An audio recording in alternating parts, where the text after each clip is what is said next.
Welcome to In the Middle of It, Massachusetts United Unenrolled Voters. I'm Steve Mariello, and I'm speaking with Jesse Littlewood, campaign manager from Coalition for Healthy Democracy, about their initiative petition to implement all-party primaries in Massachusetts. Jesse, thank you for being on. Thanks for having me. Excited to talk about the reform. First of all, can you tell us a little bit about your organization?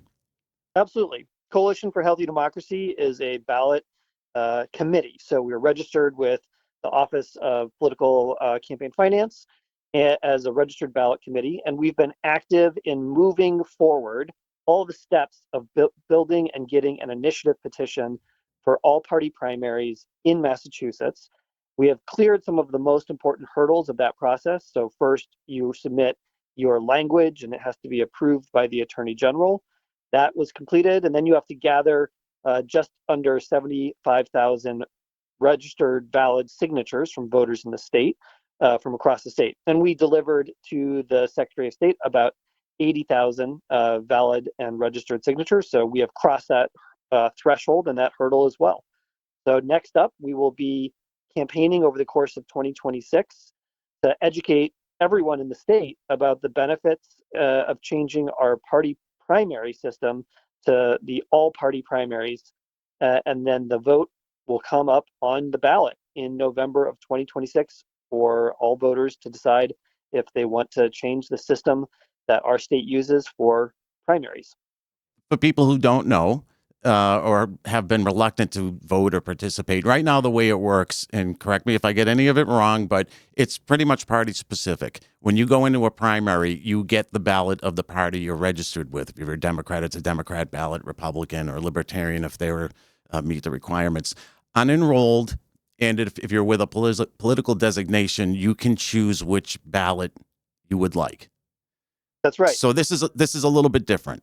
That's right. So we have what I would call a pick-a-party primary for unenrolled or voters who use a political designation and are not part of one of the major parties. And I think, as you and listeners know, unenrolled voters make up the vast majority of voters in the state. 65% of the electorate are unenrolled in one of the two major political parties, who are currently the only major political parties in Massachusetts. What would happen differently is there's no Democratic ballot and Republican ballot. It's a single ballot. If you're a registered Democrat, you get that ballot. If you're a registered Republican, you get that ballot. If you're unenrolled or you're part of a minor political designation, you get the same ballot. And on the ballot, all of the candidates are on there. So you have full access to be able to vote for any candidate of your choice in any race in the party, in the primary. So when you incorporate all this together, in your opinion, and this is a word that's very important to me, it's the word balance. And to me, it's sort of the foundation of what provokes participation. What would all party primaries do to help bring balance to the election process in general? So the biggest challenge we think this will solve is probably the most pressing issue that makes the democracy in Massachusetts unhealthy, which is a lack of competition for races. Massachusetts has the least competitive elections in the nation. We did an analysis that looked at the races that this all-party primary initiative would cover, which was state legislative office, statewide office like governor, attorney general, et cetera, and U.S. House and U.S. Senate. Those are the races and the candidates that would now be on the all-party primary. So between 2014 and 2024, 10 years, Massachusetts held 1,335 elections for these offices. 52% of those races were completely uncontested, just one candidate from start to finish. And then 145 more were effectively decided in the primary step, and those primaries, as folks know, are much lower turnout than the general election. So as a result, more than 3/4 of voters were basically denied any kind of vote of consequence or a meaningful vote in their election. So the lack of competition, the fact that we are last for state legislative election competitiveness in the entire country, creates a disincentive for people to go out and vote. Why bother turning out to vote when there's no choice on your ballot or the choice doesn't seem to matter? And this will solve that, because you, as a voter in the primary, will have access to every candidate interested in running for one of the campaigns, one of the offices. And then the top two candidates who receive the most votes from the primary, they move on to the general election, which makes the general election competitive as well. I think you hit exactly on the other word that coincides with balance is choices. And I hear that a lot from voters in general, that they feel disenchanted, I guess, because they feel like they don't have enough choices. And some of it has to do with the candidates, some of it has to do with the process, and some of it has to do with the electorate in general. But I see what you're saying. I think as a combination of balance and choices, it would sort of clean things up a little bit. Well, I also think it changes the incentive structure for candidates and those who win office and become our elected officials. So think about it like this. If you're in the current system where party activists are the ones on the Democratic side and the Republican side, they're the ones who dominate the primaries. Their votes are much more meaningful than an average voter, because in most races in Massachusetts, the party primary ends up becoming the general election by default. What that means is, as an elected official, you have to curry favor and make sure that you keep those people happy. You don't want to be primaried, having someone running against you. And if you do have competition in the primary, you want to make sure that you get the power brokers and the most likely turnout, which are going to be those most sort of ideologically stringent and most active party activists. You want to get their votes. So that's who you have to be responsive to as an elected official.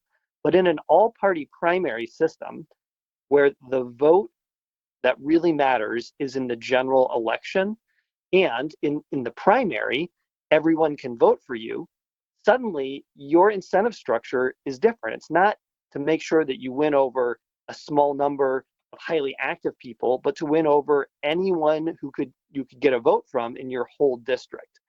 So the incentive changes from being about a small group of highly active people to empowering every voter equally.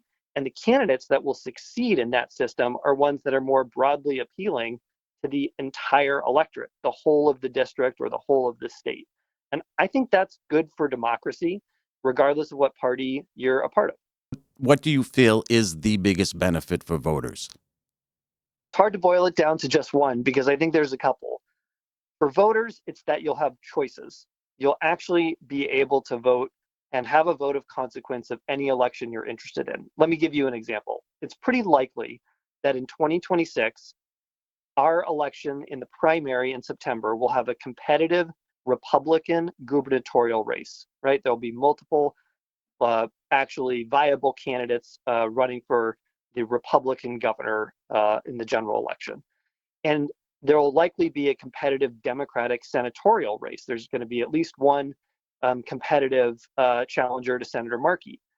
Right now, you're unable to cast a ballot for both of those races, because you either have to choose the Democratic ballot or the Republican ballot.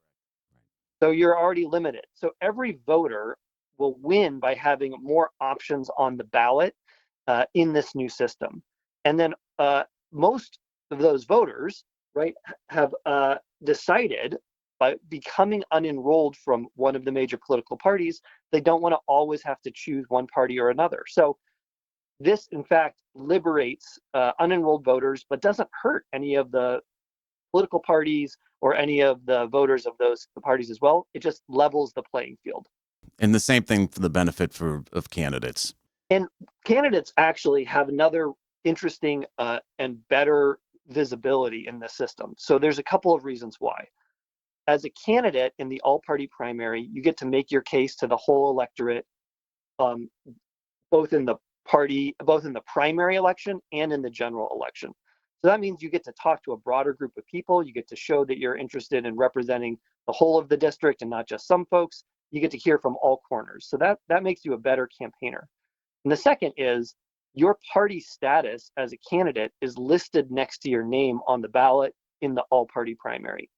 So if I want to run as a registered Democrat, my name will show up and it will have a Democrat next to my name. But if I'm running as an unenrolled candidate, I'm not really able to do that in the primary in our current system. But in the all-party primary, you'd be able to.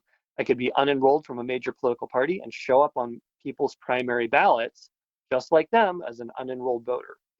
So it gives candidates more lanes to operate in and ways of distinguishing themselves from each other, but with that information on the ballot. And then last, political parties, both the major parties and the designations like the Green Rainbow Party or the Forward Party or the Libertarians, they also can make endorsements of candidates right there on the ballot. So that's a new feature that doesn't exist now that we think will help both give more visibility to minor parties, not just the Democrats and Republicans, but will also let candidates seek out endorsements that showcase themselves to voters as who they're part of, who's in their coalition, where do they have support from. So you could see a Democrat that's running, that's endorsed by the Mass Dems, running against a Democrat who's been endorsed by the Working Families Party, and a Republican who's been endorsed by the Mass GOP, running against a Republican endorsed by the Libertarian Party. It gives a lot more information to voters because all of those endorsements and all of that party information appears on the ballot itself. That was a question I was going to ask. On the ballot, would the candidate's political affiliation be noted next to their name? Yes, so their political affiliation is noted, and they can receive one or multiple endorsements from other parties, and those will be listed on the ballot next to their name as well.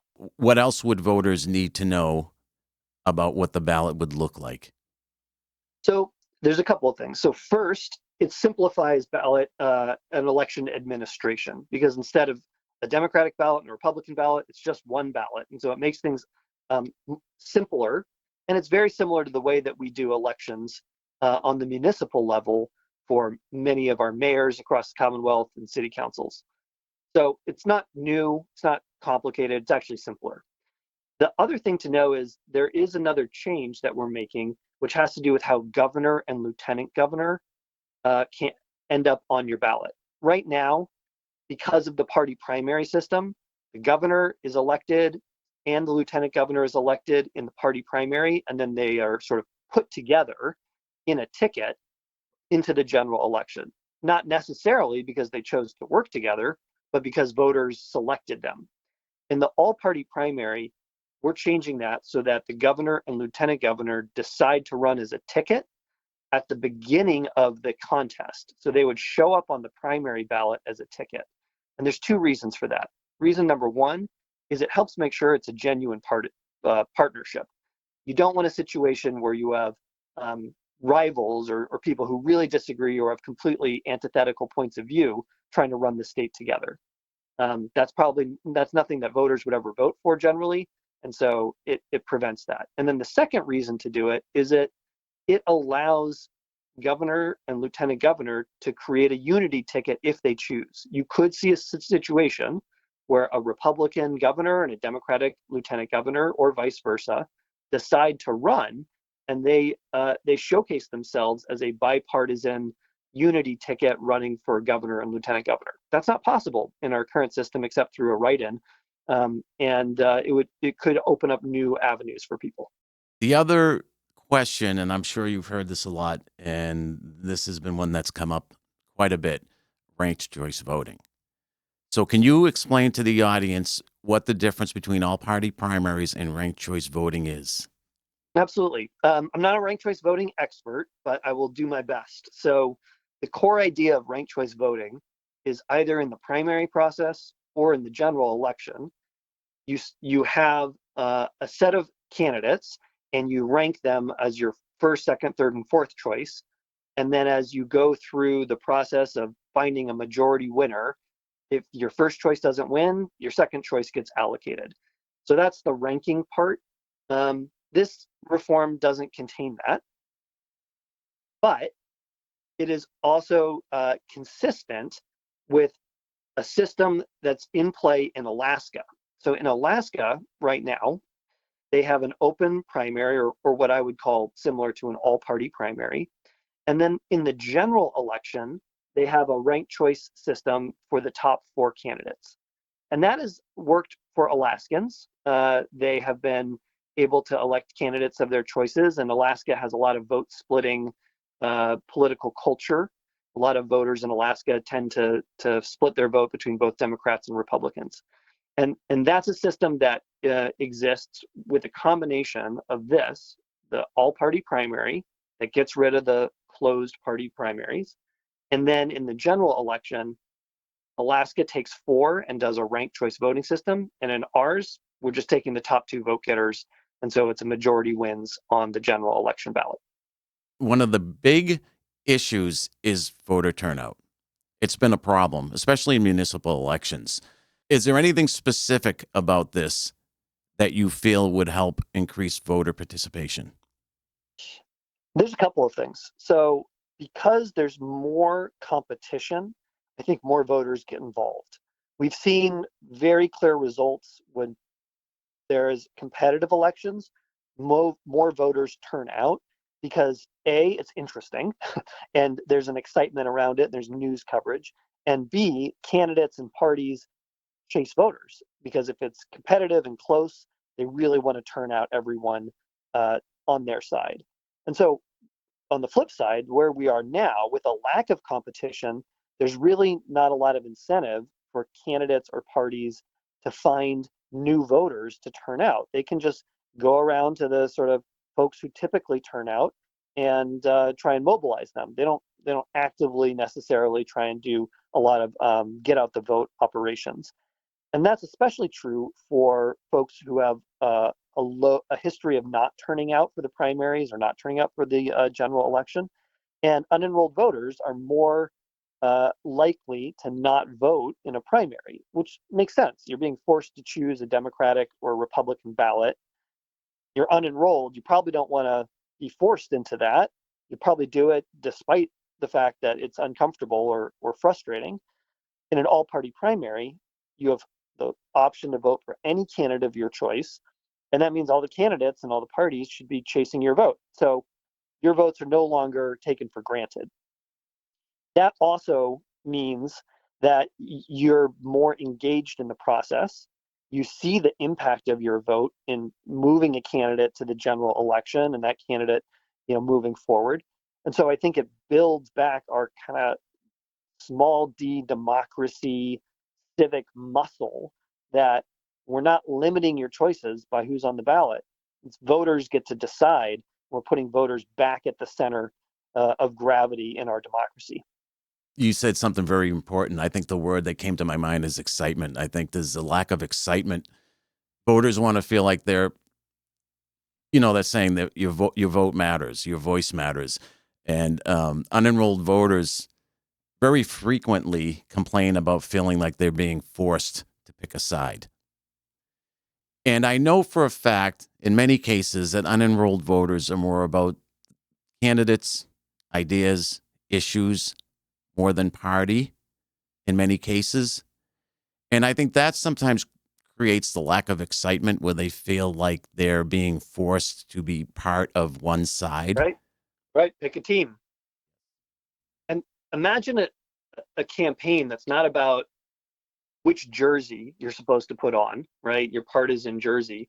But instead, because candidates are trying to differentiate themselves, they're talking about the ideas. They're talking about their reforms. What are they going to do to solve the housing challenges in the state, the affordability crisis, healthcare, education? What are their actual ideas and plans, and how are they going to get them done? You actually have to speak in a way and campaign in a way that is more about the substance than it is about, well, at least I'm not on that other team. That would be good for our state. That's good for democracy. That's what I think a lot of it has to do with. Again, I've seen a lack of excitement with voters, complaints of lack of choices, as I said before. And, I think there are many ways that it can be handled. I think there are many voters who, I used the word before, feel, disenchanted. So I think maybe a change where it would excite the voters to participate in a way where they feel, exactly like you said, they're engaged in the process, I think is very important. Yeah. Well, see, one thing that's interesting about our campaign is we have a really unique group of supporters and endorsers that come from all different corners of our political economy here in Massachusetts. And I'll just name a few because it gives you a sense of there's a growing group, a coalition that wants a healthier democracy and has come to the conclusion that our current system is broken. Our politics nationally feel broken, and here in Massachusetts, they're also not doing what they should. So everyone from the NAACP, New England Area Conference, and the Massachusetts Women of Color Coalition, to indivisible chapters in Fitchburg and Brookfield and Worcester, and as well as folks like Veterans for All Voters, and individuals on our coalition endorsement list include folks from across the political spectrum as well. So the former chair of the Mass GOP, Jennifer Nasser, and the former chair of the Mass Dem, Steve Grossman, are both endorsers. So these are folks who have been in the party system, and now they've come to realize and they see that the system isn't being responsive to voters and it isn't promoting democracy. Our other endorsers include Governor Patrick, former Governor Deval Patrick, State Auditor Diana DiZoglio, who has her own experience with ballot initiatives like the audit. Yes. Joe Kennedy III, former representative and Democrat, and former Lieutenant Governor under Mitt Romney, Carrie Healy, who is now leading the Forward Party, one of these new political designations here in Massachusetts. So we're really coming at it from all different corners, and that, frankly, is making some of the power centers of our current broken political system pretty nervous. And so we expect to see some opposition, but we think we will overcome that because this makes so much more sense for everyday voters, especially the folks that you're talking with, Steve, the 65% of the state, the vast majority of the state, who are unenrolled in a political party. Speaking of what you just mentioned, I think procedurally, I have to ask, if this were approved by the voters, are there any concerns that the state legislature or anyone else for that matter could change the way this was intended to work? Great question, because as the audit ballot initiative in 2024 has shown, sometimes the will of the people doesn't translate into action by our state legislature. And that's even a longer story. The state legislature has been really slow in terms of lawmaking, which is one of the reasons why looks like there will be 11 ballot initiatives at least moving forward at this point. It will be a historic year in 2026 for the number of ballot initiatives. When it comes to ours, implementation of changing our election system, the statutory language would be enacted as a bill, and then it's up to the Secretary of the Commonwealth to implement it. And the Secretary of the Commonwealth, Bill Galvin, has already expressed support for this type of reform. He's not an endorser of our specific ballot initiative, but he says he is in favor of this type of work. So we don't see the same kind of roadblocks that have stopped things like the audit from moving forward if we pass this initiative. Is there anything else you would like the voters to know specifically? So I have one little minor bit that I think is pretty interesting. What we're doing with the all-party primaries in Massachusetts, it's similar to what's happened in other states with open primaries. In Washington State, Alaska, and California are three of those states. But it's different because when you do a change to your election system, all of our election systems in all 50 states are all slightly different. And so you really want to tune it to what it means for that state and for that elections. And so we've been really intentional about making this change fit Massachusetts. And so our language, our ballot initiative, it's similar to some others, but it's also different in some key ways. The fact that you can put endorsements on the ballot is really important to us. It means that there's a role for political parties, even if they don't get to narrow the field, but they still get to put an endorsement in there. The fact that we're setting up the role of the lieutenant governor and the governor changing, I think, is also important. And then the last one that we haven't mentioned is this change actually will make it easier for political designations to reach full party status.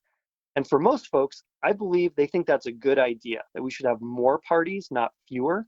And the way that this change would work is right now, to become a full-fledged political party in Massachusetts, you need to receive 3% of the vote in a statewide election in the general election. So your candidate has to be in a statewide race and receive 3% of the vote in the general election.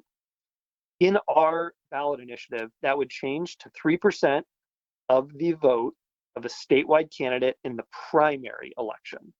And so this would let more parties, more political designations become parties. Now, it doesn't increase the spoiler challenges. Like one challenge that people have with third parties is, do they become a spoiler in the election? Ralph Nader in, what was that? 2000 and 2000, or the third party candidates who can take votes from one major party and sort of swing the race. Because in the all-party primary, only 2 vote getters go into the general election. There's no spoilers. So it does both things. It gives you more breathing room and allows you to build power as an alternative to the Democrats and Republicans, but it also doesn't create the downsides of third parties in the kind of general elections that we've seen in the past. It's certainly an interesting way to approach this. And as far as I know, this has never been attempted before, correct? I know ranked choice voting was up, I think, about 5 years ago, and the voters struck it down, but this was never attempted, was it? This reform has not come up for a vote statewide, but I will say it's a very similar system to the way we do municipal elections for mayor in most cities and for city council in many towns in the Commonwealth. Well, where can people go to learn more? Well, first of all, you can check out our website, coalitionforhealthydemocracy.org. That's FOR, not the number. I apologize for the very long website. That's the one we could get, coalitionforhealthydemocracy.org. We have social media profiles on all the major social media platforms, so search for us there, check us out. And folks can reach me. My contact, there's a contact us link on the website in the show notes or as we distribute this. Steve would be happy to include my email address. It's just Jesse, Jesse, at coalitionforhealthydemocracy.org. We have many volunteer opportunities in person and remote. And we're especially interested in people who are unenrolled voters, excited about this change, and want to tell their story. We're looking for folks who want to write a letter to the editor or speak to a local civic group or bring us to present on this to any kind of group or organization that they're a part of, because the 65% of the electorate that are unenrolled voters have a real opportunity to actually build more power for themselves, and in doing that, make our democracy even better in Massachusetts. And I'm absolutely sure every voter is going to be eager to listen to the information and digest it and make some really serious decisions about how the Commonwealth is going to move forward with our election process. And you've done some great work. I know initiative petitions are a lot of work, but it's also a very, very good way for people to get involved with the process and learn how it works. Yeah, it's direct democracy, right? You get to, instead of waiting for politicians to write a law and pass it, and let's be clear, we're changing the power dynamics of the way our politics work. Elected officials never want to do that because they succeeded in the current system. This is a kind of change that feels very unlikely to happen through legislative action, right? We're changing the way they get elected and they get to hold their positions. And the folks who are in today, the system worked for them. Why would they want to change it? We're going to change it not because the people in power are necessarily bad, but because not enough is happening to solve the challenges of our state, and there isn't enough choice on the ballot, and too many voters have their votes taken for granted or are forced to choose to put on a partisan jersey when they don't want to do that, and that's not the kind of democracy we want to have. Jesse, I can't thank you enough for coming on and all your time and your expertise. Hey, I appreciate the opportunity and really looking forward to talking to more voters across the state.